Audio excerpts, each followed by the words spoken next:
नमस्कार, आप देख रहे हैं देवभूमि। मैं हूं आपके साथ तुषार कौशिक। उत्तराखंड में 1200 के पार हो चुकी है कोरोना मरीजों की संख्या। उत्तराखंड में अब तक 309 कोरोना मरीज ठीक हुए हैं। वहीं उत्तराखंड में कोरोना से अब तक 11 लोगों की मौत हो गई है। तो उत्तराखंड में लगातार बढ़ रहा कोरोना का ग्राफ, आपको बता दें तेजी के साथ ये ग्राफ बढ़ रहा है। 1200 के पार अब संख्या चल रही है जहां पर कोरोना मरीज हुए हैं। फिलहाल आपको बता दें कि 11 लोगों की मौत उत्तराखंड में अब तक हो चुकी है। तो कोरोना की वजह से उत्तराखंड की जो स्थिति है वो हम आपको बता रही है। बढ़ रहा है लगातार कोरोना का ग्राफ, 1200 के पार हो गई है संख्या। तो उत्तराखंड में 1200 के पार कोरोना मरीज। कोरोना का हाल आपको बता रहे, कोरोना से अब तक सिर्फ 309 मरीज ही ठीक हो पाए हैं। वहीं 11 लोगों की मौत उत्तराखंड के अंदर कोरोना की वजह से अब तक हुई है। तो उत्तराखंड में कोरोना के मरीज लगातार सामने आ रहे हैं।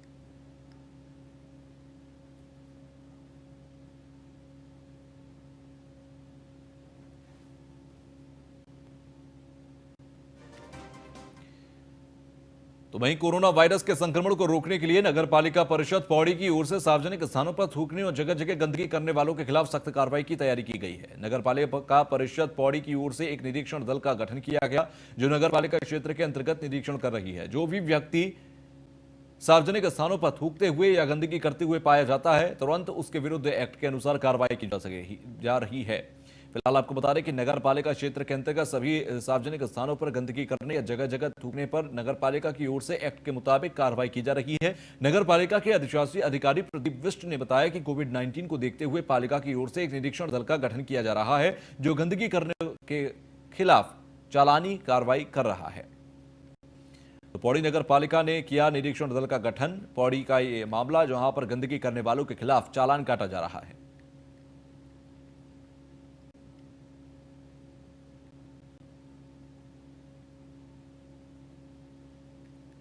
गंदगी फैलाने पे है, गंदगी सार्वजनिक स्थानों पे गंदगी का है।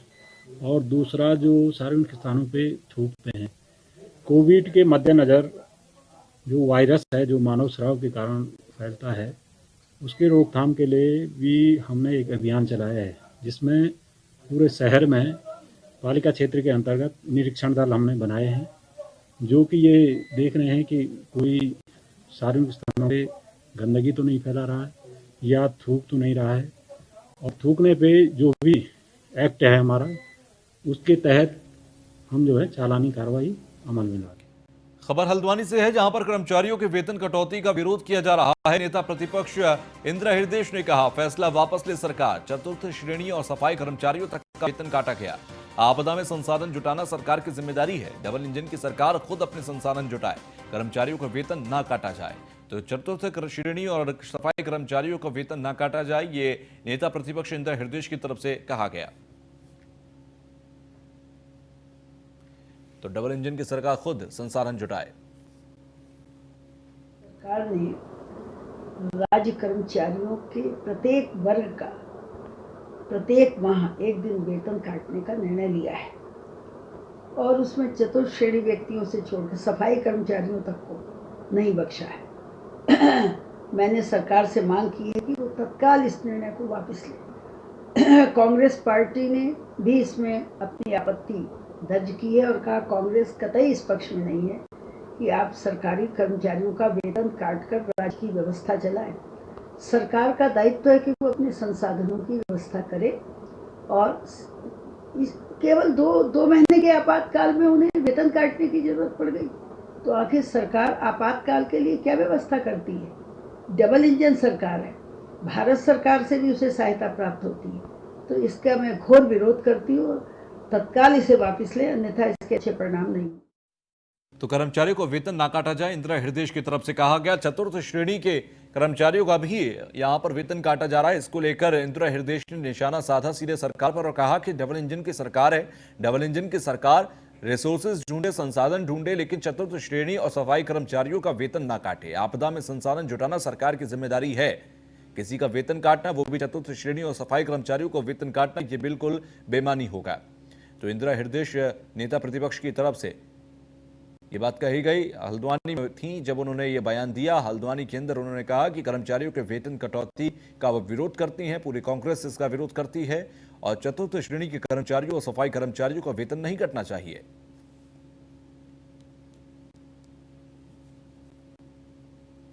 तो आपदा में संसाधन कहां से और कैसे जुटाना है, ये सरकार की जिम्मेदारी है।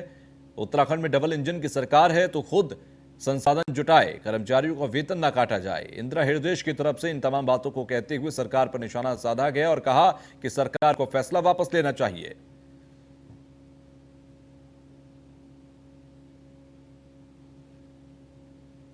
तो चतुर्थ श्रेणी और सफाई कर्मचारियों तक का वेतन काटा गया। ये इंदिरा हृदय की तरफ से कहा गया कि ऐसा नहीं होना चाहिए, ये बिल्कुल गलत है।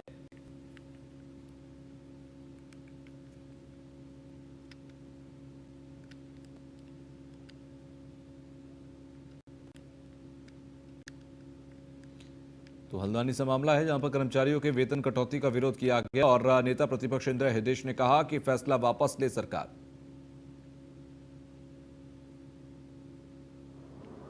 राज्य कर्मचारियों हमारे साथ सुभाष बरसवाल जी जुड़ गए हैं बीजेपी से। सुभाष जी, बहुत बहुत स्वागत आपका न्यूज़ वन इंडिया में। धन्यवाद। सुभाष जी, जिस तरीके का इंदिरा हृदय की तरफ से कहा गया कि चतुर्थ श्रेणी और सफाई कर्मचारियों का वेतन काटना बेईमानी है, किस तरह से सरकार का पक्ष है इस पर? नहीं, देखिए, अगर किसी कर्मचारी के वेतन की कटौती का विषय है तो उसमें कोई पूरे महीने का वेतन किसी का थोड़े ही काटा गया है, चाहे वो बड़े अधिकारी का हो, नीचे का हो। लेकिन बात यह है कि केवल हर बात को, ये जो तत्कालीन आज की परिस्थितियां हैं, इन परिस्थितियों को में भी अगर इस तरह की राजनीति की जाएगी तो मुझे लगता है कि फिर कैसे हमारा देश जो है कोविड से और कोरोना वायरस से लड़ पाएगा, कैसे हम जीत पाएंगे। इन छोटी छोटी बातों को लेकर अगर राजनीति की जाएगी, मैं सोचता हूँ ये जरूरी नहीं है, वो वापस भी हो सकता है। सरकार छोटे कर्मचारियों को छूट भी कर सकती है, एक विचार है कटौती का, और ये आवश्यक नहीं, लेकिन छोटी भी बात को पकड़कर आप मूल लड़ाई कहा गया कि डबल इंजन की सरकार है आपके पास सारे संसाधन है, आप जुटाइए, लेकिन कम से कम चतुर्थ श्रेणी और सफाई कर्मचारियों को तो बख्श दीजिए। नहीं, वो अच्छी बात है। देखिए, डबल इंजन की सरकार होना, ट्रिपल इंजन की सरकार होना, ये क्षेत्र के लिए, प्रदेश के लिए, देश के लिए अच्छा है। और मैं ये कह रहा हूँ कि कोई निर्णय अगर हुआ है तो निर्णय कोई ऐसा थोड़ी होता है कि वो पत्थर की लकीर हो गई। ठीक है, जो सक्षम होंगे उनसे जो है लेने का काम सुभाष जी, हमारे साथ गरमा दसौनी भी जुड़ी है कांग्रेस से। मैं उनके पास जाऊं उससे पहले आश्वासन मैं आपसे दे दूं कि सरकार आने वाले समय में कांग्रेस के इस विरोध के बाद फैसला वापस ले सकती है। नहीं, कांग्रेस के विरोध का क्या अर्थ है? इसमें तो स्वयं कर्मचारियों ने भी जो है इस विषय को रख। ठीक है, गरिमा दसौनी, मेरी आवाज अब तक पहुंच रही है? लगता हमारा संपर्क टूट गया है, दोबारा संपर्क साधने की कोशिश करेंगे। तो आपदा में संसाधन जुटाना सरकार की जिम्मेदारी है। सुभाष बरसवाल हमारे साथ जुड़े हुए थे और उनका यह कहना था कि आने वाले समय में सरकार अगर लगेगा तो फैसला भी वापस लेगी, लेकिन कांग्रेस का यह विरोध बेमानी है। उन्होंने कहा कि कांग्रेस को विरोध नहीं करना चाहिए, ये तमाम संसाधन भी हम जुटा रहे हैं, हम सब कुछ कर रहे हैं, लेकिन कांग्रेस विरोध ना करे।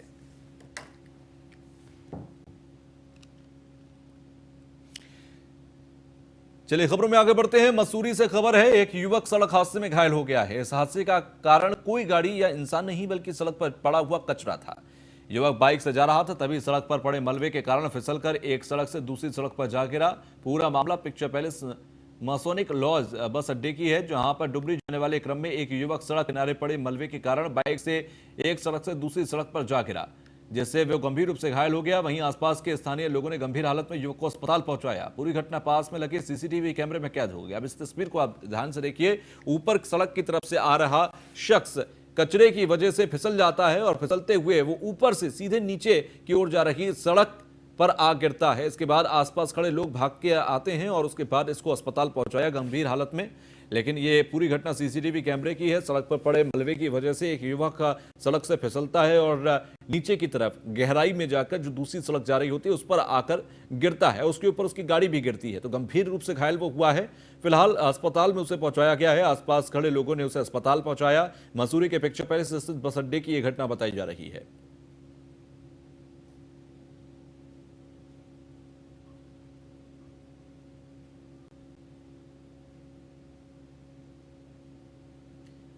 तो मसूरी का मामला है, सड़क पर यह युवक आकर गिरा। तत्काल ही वहां पर लोग जो मौजूद थे उन्होंने उसे अस्पताल पहुंचाया है।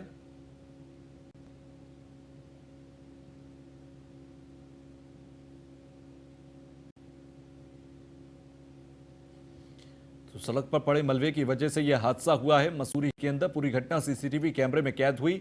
जो सीसीटीवी फुटेज हम आपको दिखा रहे हैं, एक युवक ऊपर से आता है मलबे की वजह से उसकी गाड़ी फिसलती है और सड़क पर नीचे आकर गिरती है।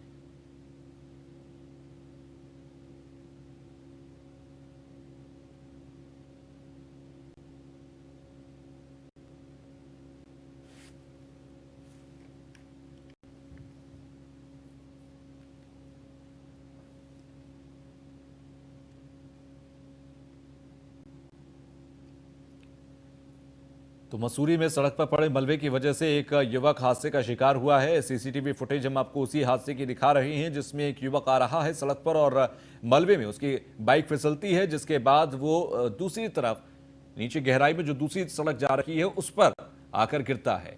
उसके ऊपर उसकी गाड़ी भी गिरती है। ऐसे में गंभीर रूप से घायल वो हुआ है और अस्पताल उसे पहुंचाया गया, गंभीर स्थिति में उसे अस्पताल पहुंचाया गया।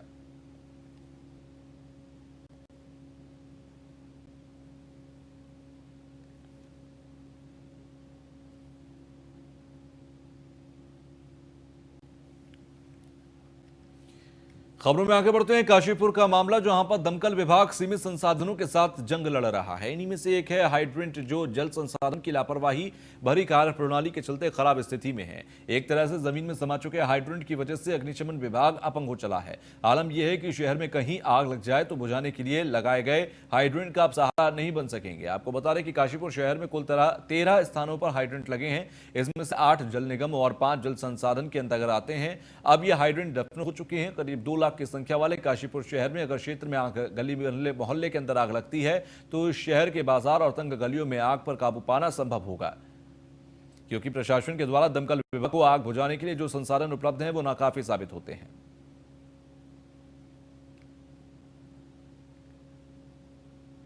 काशीपुर नगर में 3 फायर हाइड्रेंट है।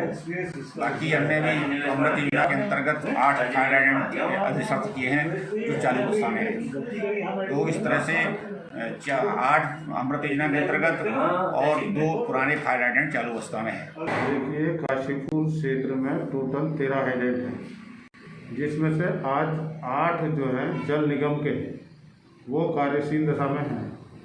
हमारे द्वारा जो है अभी 2-3 महीने पहले उनका जो है निरीक्षण किया गया तो वो कार्यशील दशा में पाए गए, और जो जल संस्थान के 5 हैं वो अकार्यशील दशा में पाए गए, जो जिनमें से कई हाइड्रेंट जो है। तो वहीं काशीपुर में लॉकडाउन की मार है विद्युत विभाग पर पड़ती दिख रही है। लॉकडाउन के बीच बिजली विभाग बिजली के बिल नहीं वसूल पा रहा, जिससे विभाग को करोड़ों का नुकसान उठाना पड़ रहा है।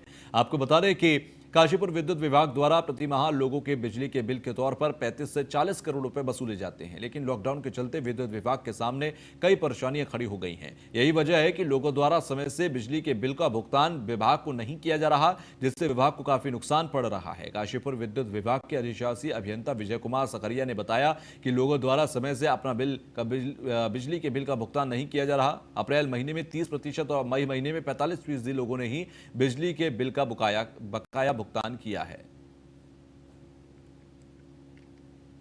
हाँ, तो हमारा जो एवरेज रेवेन्यू है वो लगभग 35 से 40 करोड़ पर मंथ का है, जबकि पिछले महीने हम लगभग 16 करोड़ ही वसूल कर पाए हैं। उपभोक्ता द्वारा जो जमा नहीं किया गया है, इससे हुआ को काफ़ी नुकसान हुआ।